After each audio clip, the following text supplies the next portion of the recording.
Fala, meu amigo, minha amiga advogada. Nesse vídeo nós falamos aqui sobre inovação na advocacia com a presença de um cara que já lançou milhares de startups.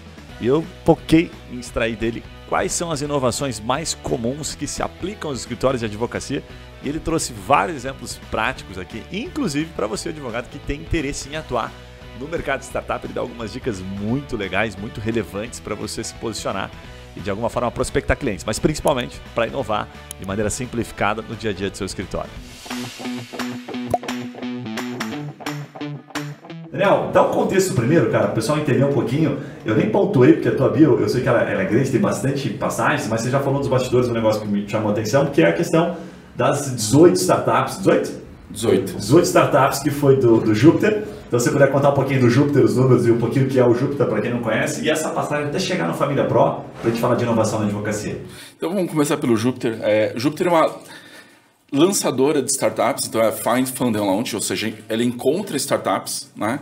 Ele financia startups e ele lança as startups. Né? Então, no Brasil, a gente gestiona o Founder Institute, então permitiu para a gente poder criar um mecanismo para lançamento de startups, né, de encontrar muitos startups. No ano de 2019, foram 300 startups graduadas pelo Founder Institute, ou seja, a gente estava com uma estrutura de funil, que é essa parte mais importante para o mercado de investimento. Né? Como que eu seleciono startups? Então, você tem 3.000, 4.000 startups sendo lançadas por ano, mas o investidor ele tem um problema de seleção disso aqui. Né? Então, a ideia do Júpiter é criar essa estrutura de funil para conseguir fazer os lançamentos. Né? Legal. E lá eu trabalhava na área de, tanto na parte de tecnologia, eu era responsável pela parte de tecnologia e a parte de operações da empresa. Né? Aí eu tinha um outro sócio que era responsável dos investimentos e o outro sócio que coordenava o Founder Institute no Brasil. Legal. Então, a gente se dividia. Sobre a Júpiter, eu entrando no site, assim, para quem não quiser saber um pouco mais, jupiter.co, né? Sem o com ali, sem o M do .com. Tem números ali que, só para o pessoal ter uma noção, até investidores em órbita, mais de 1.094 investidores em órbita, 1.954 startups em órbita e mais de 64 milhões, né, investidos. O que você pode passar assim que talvez se conecte com a advocacia ou não, pode ser algo paralelo, que é o teu principal aprendizado do Júpiter que você trouxe até aqui, desde o processo de seleção? O maior aprendizado que eu tive, e aí junto com o Domínio Inovativo e outros programas, foi acompanhar toda a ideação ou lançamento de startups através de mentorias. Né? Então, eu oferecia office hours, né? Tempos que você se dispõe de forma gratuita a atender startups para entender o que eles estão se propondo e pedindo conselhos ou qual que é a visão que a gente pode dar de forma diferente. Então, a mentoria é um processo no ecossistema de startups, né? O ecossistema de inovação é gratuito, né? E você colabora com uma ideia, né? Os 5 centavos que pode dar para aquela startup, né? Cara, isso traduzindo para o mercado jurídico é o famoso conselho do próprio advogado iniciando, às vezes, pegando um conselho de um advogado, né, mais experiente. Fala, olha, eu quero atacar essa causa, eu quero atuar nessa área do direito.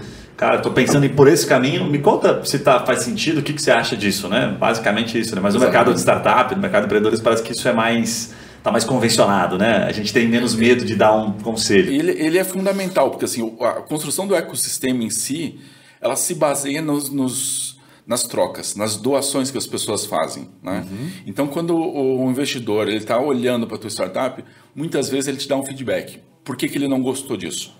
Né? Ou porque ele gostou e ele acha que ele precisa pensar de alguma forma diferente. Outras pessoas, programas de aceleração, incubadoras, eles também têm programas desenvolvidos para fazer esse matchmaking entre pessoas que têm experiência naquele quesito, investidores ou profissionais e as startups que estão lá tentando alinhar dentro do mercado. Quanto vale um conselho desse, né? Porque quem já conhece o mercado, né? Vale muito, né? Antes da gente passar para as próximas, para seguir na tua jornada, é uma pergunta que eu acho que é fundamental para o advogado que nos acompanha. Fala assim, é muito comum, a gente já tratou isso algumas vezes aqui com advogados, empresas, escritórios grandes inclusive, sobre o atendimento da advocacia para startups. Problemas mais comuns que eles trazem. Os caras não têm grana, né, para pagar o escritório, aquilo que o escritório deveria, de fato, cobrar dele, principalmente escritórios maiores, né? E ele sempre fica naquela, puta, mas será que vai dar certo essa startup? Porque se eu achar que ela vai dar certo, eu fico com um pedacinho dela, entro no vesting aqui, né, um percentualzinho, né, das cotas da startup e ganho lá na frente. Então, cara, esse dilema de entrar no universo de startups, eu já vi de vários escritórios grandes. Então, no final, né, no frigir dos ovos, muitos acabam ficando de fora, porque não sabem como encontrar uma forma de atuar de maneira inteligente. Então, eu queria fazer uma pergunta para ti, para a gente aproveitar o ensejo da tua experiência. Qual seria a dica principal para o advogado que está entrando que quer atender startups e que percebe essa dor, né, da startup que tem dinheiro, da startup que não tem dinheiro, para que ele entre, o que ele pode resolver que seria mais latente, uma coisa mais expressiva, e como ele faria essa escolha, assim, na tua percepção do melhor negócio? Eu acho que o advogado ele não pode sair do business dele, né? Ele tem que cobrar. Né? Eu acho que essa ideia de troca por equity é ruim para o advogado e é ruim para a startup. Tá? É ruim para os dois. Porque quando a startup vai mais precisar do advogado no processo de fechamento, né, e problemas, cara, o advogado já não tem mais retorno, né, daquilo que ele esperava. Faz sentido. Né? Para a startup, o cap table dela, a estrutura de sociedade, ela é muito importante. Então, querer negociar 2%, 3%, se é uma startup para crescer, é uma startup de funding, de venture capital, cara, esses 3% pesam. Pra caramba. Então, aquilo pode representar lá milhões e tal, e não vai fazer sentido. Não é que a startup não possa dar isso aqui, né? Mas os investidores não vão gostar desse cap table que está lá com um lastro diferente. Tipo, o escritório vira meio que aquele peso morto depois naquele cap table ali. Ele não entrou com dinheiro, não está entrando com trabalho de forma efetiva, né? É um smart, mas não é um money, fica uma coisa meio... Fica uma construção ruim, né? Tá. E você tem um outro ponto que é o seguinte, eu acho que dá para se pensar, muitas vezes, com startup, você realmente abaixar o preço como advogado, para atender ao longo do tempo de vida dessa startup. Tá. Porque se o troço desse... Porque assim, boa parte dos contratos são padrões, não tem muita novidade, né? Então, todo contrato de investimento, ele está baseado lá na indústria americana de investimento. Construção da estrutura societária, cap table, como que vai transferir o dinheiro, como que vai ser feito isso, né? Brad Feld, Venture Deals. É um livro, compra, lê, e é isso que não muda. Né? Animal. O advogado não pode esperar que ele vai defender a startup da melhor forma possível se a startup está indo para o caminho certo. O caminho certo é o quê?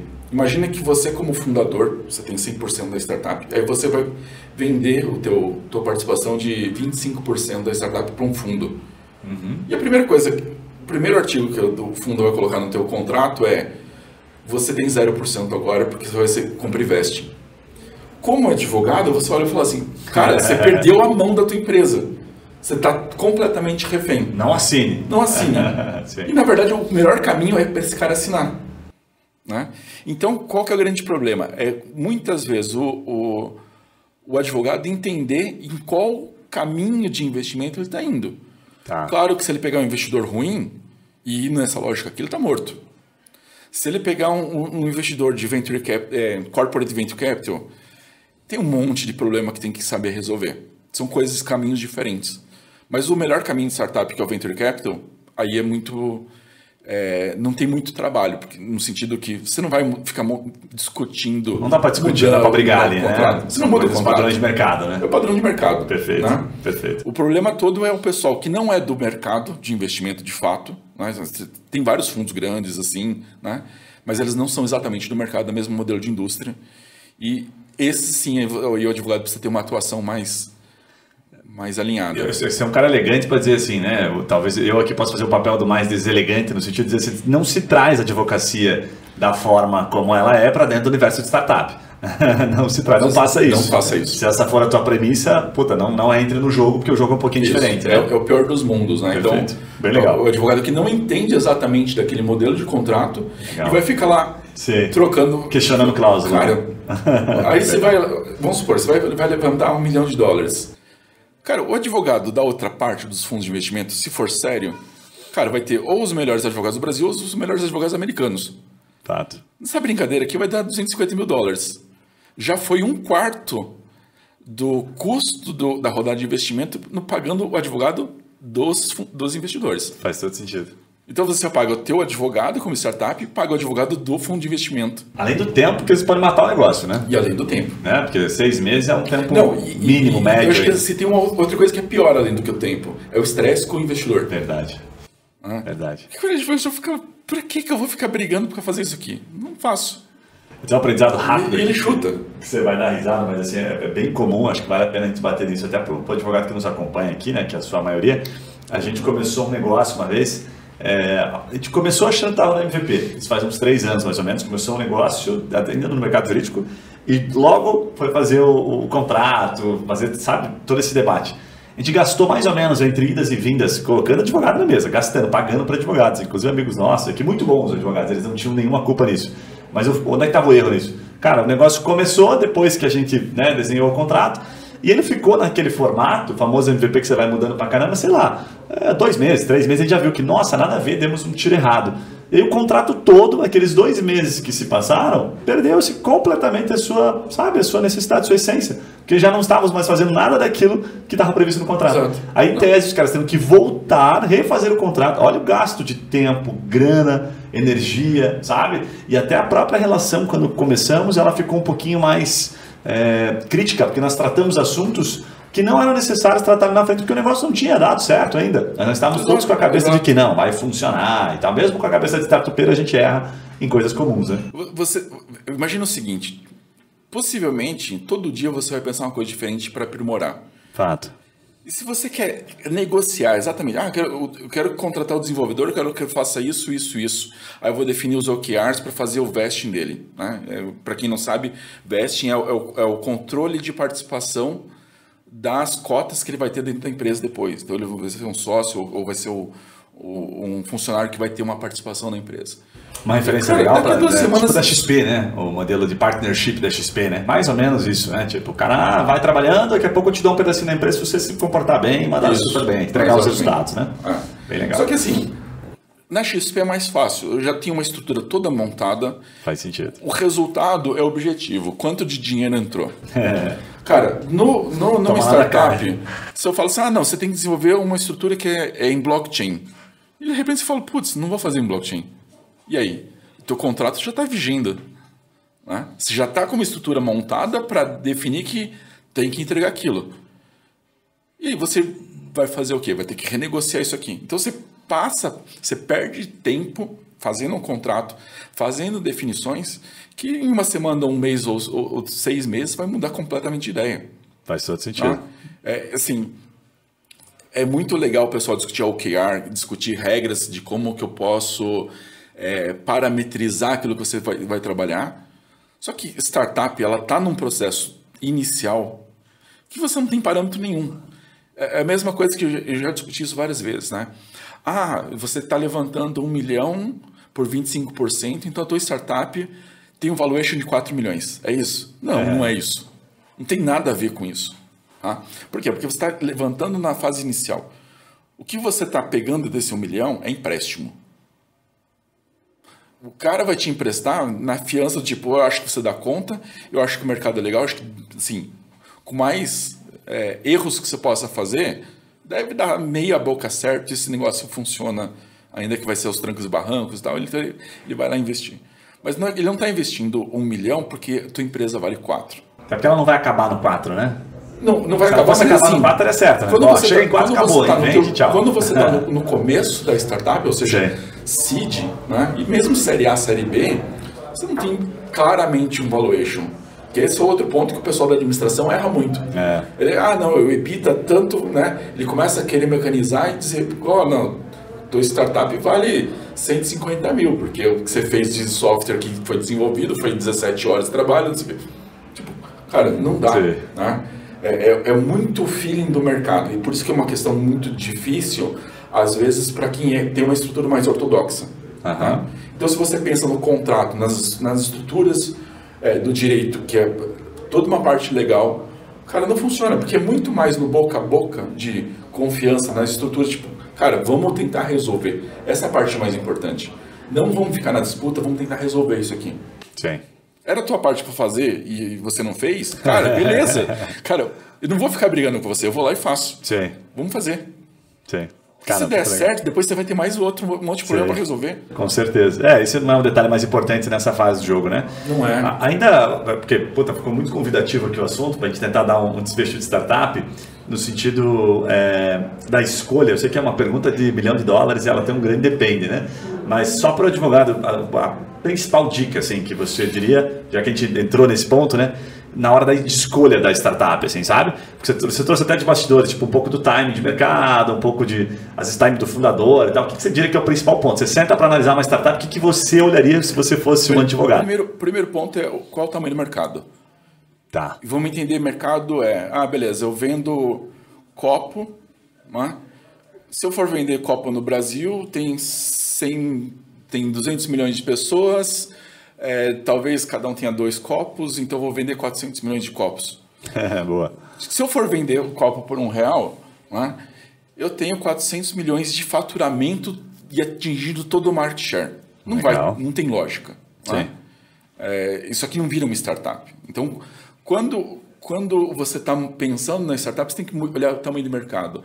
Eu quero desenvolver esse SaaS, esse negócio, para empresas de médicos especialistas no dedão do pé direito. Cara, você também não tem mercado. Boa. Né? Beleza, o equipamento é muito caro e resolve o problema. Sim. Cara, legal, mas não é uma startup.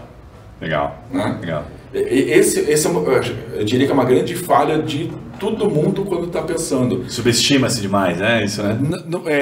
Ele olha para o negócio... não, eu tenho tecnologia, então sou uma startup. Cara, tenta entender que bicho que você é. Né? Você pode ser uma puta de uma boa empresa. Né? Só que não é uma startup, porque são bichos completamente diferentes. Faz sentido. Startup é um processo mais louco e fuzzy de... Pode ser um bom negócio. Pode ser um bom negócio. E, cara, pode ser... tradicional, que dá mais dinheiro que startup, às vezes. Exatamente. E não impede isso. Né? Com certeza. Então, olhar o tamanho do negócio é fundamental, né? Sim. Por exemplo, vamos pegar lá o Elon Musk montando a SpaceX. Cara, você não faz MVP de foguete. Você faz um puta num projeto de foguete. Né?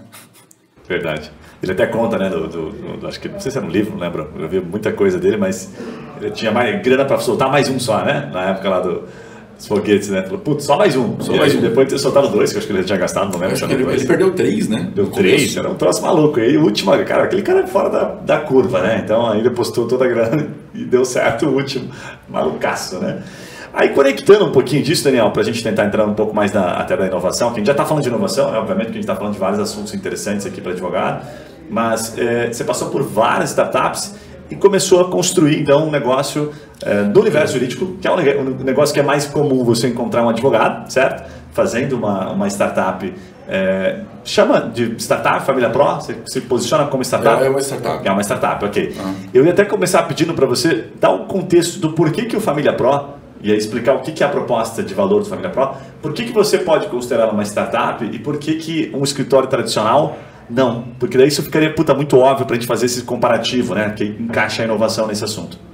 Então, a principal questão é como eu consigo desenvolver processos e a partir desses processos eu consigo criar mecanismos que facilitem a construção no caso da hold familiar, né? Mas poderia ser qualquer tipo de atividade, e que eu possa escalar a quantidade de clientes pela quantidade de clientes que vier. Né? Então, para um advogado fazer uma hold familiar, talvez isso aqui vai levar o tempo dele. O tempo dele, no mês, é 720 horas, se ele não dormir. Não vai conseguir fazer isso. Então, isso aqui ele não vai conseguir escalar. Ele vai precisar desdobrar isso aqui em mais pessoas. Vai arrumar sócio. Né? Então, ele vai crescer de formas diferentes. Né? O que a gente fez foi fatiar o processo inteiro, que eu consigo escalar em cada um dos pedaços. Eu não preciso ter o mesmo que muitos advogados constroem holds familiares.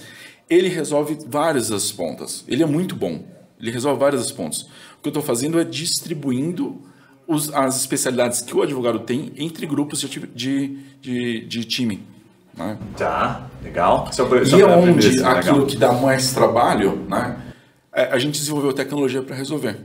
Aquilo que não pode errar, o time não pode errar, a gente vai desenvolvendo tecnologia. Dá um exemplo aí. Por exemplo, a questão, quando a gente está atendendo um cliente, a gente calcula para o cliente o custo do inventário, o custo da holding, e quanto que eu já te dou o orçamento de quanto que eu vou cobrar para ele na hora que eu estou fazendo a reunião com ele. Animal isso. O advogado, ele vai pegar... ferramenta de venda, né? Exatamente. Ferramenta de venda. A gente está indo em vários elementos de compreensão do interesse do cliente para eu conseguir fazer a conversão de venda. Né? E o advogado, o que às vezes ele tem à disposição? Ele vai pedir um monte de documento, né? E essas informações aqui, que são com certeza importantes, ele vai ter que montar lá a tabela do Excel, ficar preenchendo, né? Fazer uma estimativa se vale a pena para ele fazer isso ou não. Então a gente calcula isso aqui antes. A gente está calculando isso aqui por trás no atendimento. Perfeito. Né? Então quando o nosso time de vendas é de advogados, né?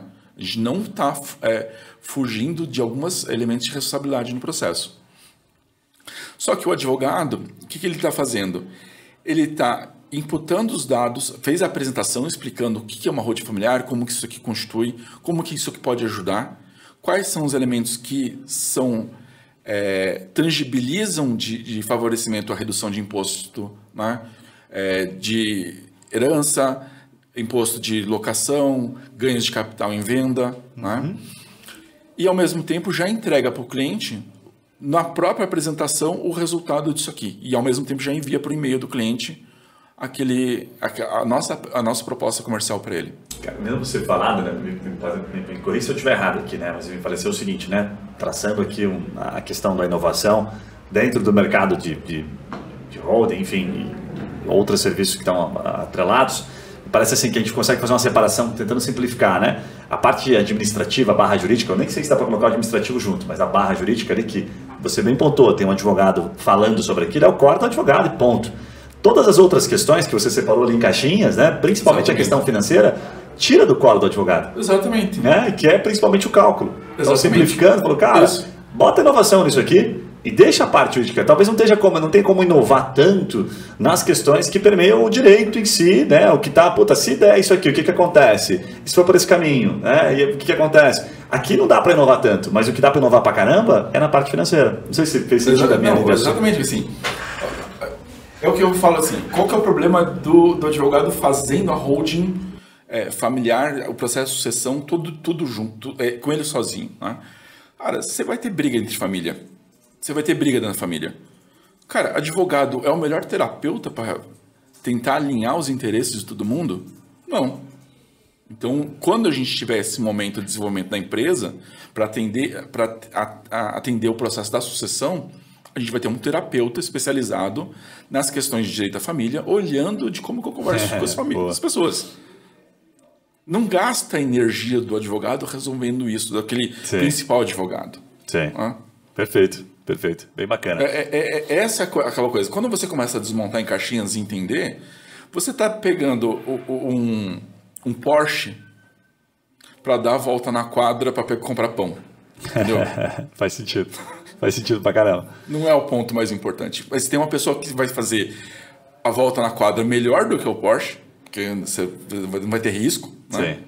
Sim. E, cara, deixa o Porsche fazendo a outra atividade que ele tem que fazer. Né? Fazer uma pergunta aqui pra gente, nessa parte aí da inovação, o que você diria que são as caixinhas fundamentais para início, assim? Tipo, por exemplo, tentar simplificar aqui e fazer com que a minha pergunta faça sentido. Tem o advogado, né? O advogado que nos acompanha já atua em hold, eu define que, agora eu vou começar nesse segmento, vamos especializar. Qual que é a outra caixinha fundamental? Né? Seria um estatístico, seria um matemático, seria um cara que vem do mercado financeiro, né? Que atua com gestão. Seria fundamental para começar. Veja, para o advogado fazer holds familiares, ele precisa ter um contador como dupla. Tá? Porque não adianta... A ideia é que assim, você monta uma holding familiar, e a holding familiar no fundo é uma PJ que está sendo montada. Quem é que vai fazer a contabilidade da PJ? Tem várias questões importantíssimas de como você registra o imóvel na estrutura contábil, que se não tiver um bom diálogo entre o contador e o advogado, e ambos entenderem exatamente o que está fazendo, ao invés de você economizar, você vai estar pagando 10 vezes mais imposto. Cada um vai puxar para um lado e você no final vai ficar que nem uma barata tonta. Você simplesmente pode cair em quase 40% a mais desculpa, 40% do lucro, né, num processo de venda. Faz sentido. Por não estar alinhada, né? Porque não está alinhada. A tese tem que ser a mesma, né? Isso. Advogado e contador sentam e falam, nossa tese é essa, acreditamos nisso aqui, esse é o caminho, ok, então vamos fazer juntos. Você tem muito advogado que fez contabilidade e muito contador que fez advocacia para pensar nesses processos, porque ele é um bom casamento, o advogado e o contador. Tá. Então... Mas com essas duas caixinhas eu já consigo... Com essas duas caixinhas você já começa a ter condições, né, de time para poder operacionalizar. Né? Não vai escalar. Mas quando o advogado desenvolve uma holding familiar, ele não está cobrando barato. Né? Ele está cobrando um valor que é significativo. Né? Perfeito. Ele pode também, a partir dele, ele pode escolher clientes melhores. Legal. Né? Então, um colega lá fala, cara, holding tem que ser acima de 150. O preço é esse, né? Cobrar acima de 150 mil para valer a pena. Porque ou é melhor você fazer uma de 150 ou 10 e 15. Agora, se você gostou desse vídeo, que é um corte, faz parte de um podcast, você vai conseguir consumir esse conteúdo na íntegra, tanto no Spotify ou nas outras plataformas de áudio aí, como Deezer, Google Podcasts, Apple Podcasts, procura lá TreeMindCast, você vai encontrar, tá super legal, ou até mesmo no nosso canal do YouTube. E eu quero te recomendar, antes de você ir embora, 2 vídeos que fazem muito sucesso por aqui. Primeiro, é um vídeo sobre marketing jurídico, para você entender um pouquinho daquilo que a gente mais tem hoje atualizado, aquilo que mais está fazendo sentido para vários advogados, não só clientes, mas para outros que a gente acaba prestando consultoria. E o segundo é sobre áreas do direito, as áreas do direito que a gente mais recomenda, aquelas que você tem mais facilidade de introduzir, o que está em alta no mercado de advocacia. Tenho certeza que esses 2 vídeos vão fazer bastante sentido aí no seu dia a dia, que você vai tirar bons insights. Um abraço e a gente se vê nos próximos vídeos.